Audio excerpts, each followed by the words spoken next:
Ramadan tiba, Ramadan tiba, Ramadan tiba. Marhaban ya Ramadan, marhaban ya Ramadan, marhaban ya Ramadan, marhaban ya Ramadan. Assalamualaikum kawan-kawan. Alhamdulillah, setinggi-tinggi pujian kepada Allah Subhanahu Wa Taala, Tuhan semesta alam. Kita sangat-sangat bersyukur kerana dipilih untuk berada di dalam bulan yang mulia ini, iaitu bulan Ramadan. Yakni masuk ke dalam Universiti Ramadan. Kawan-kawan sekalian, mesti kawan-kawan tertanya-tanya kan, di mana datangnya nama Universiti Ramadan itu?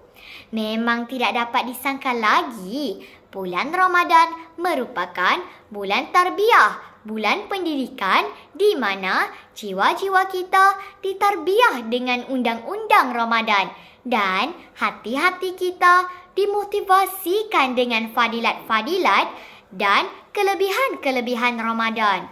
Bukan senang nak masuk Universiti Ramadan ini. Tapi hari ini, Alhamdulillah, kita semua dipilih untuk bersama-sama berada di dalam bulan yang mulia ini. Pendaftarannya cukup mudah, gratis banget. Tidak perlu bayar pakai duit pun. Hanya niat sahaja sudah memadai. Niat hari-hari boleh, niat sebulan pun boleh. Ramadan, bulan ibadah, bulan kerahmatan dan keampunan. Para malaikat merendahkan sayap untuk menghitung pahala berganda. Jelas dinyatakan di dalam lirik tadi bahawa Ramadan merupakan bulan beribadah.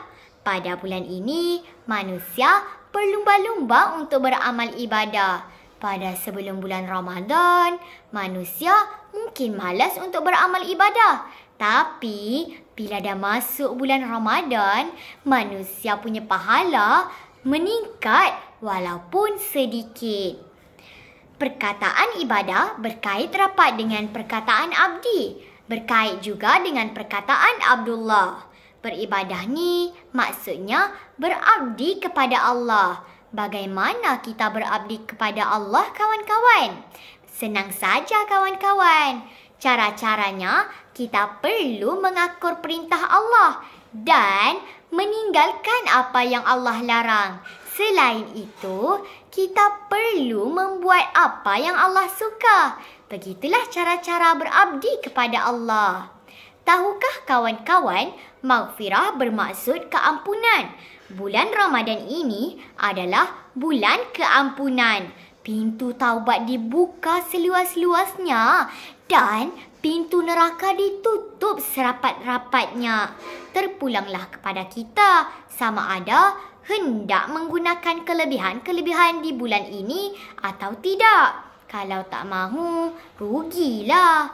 Pada bulan-bulan lain tak ada macam ni tau. Sekian sahaja tazkirah saya pada hari ini. Kenali Ramadan. Wabillahi taufiq wal hidayah. Assalamualaikum warahmatullahi wabarakatuh.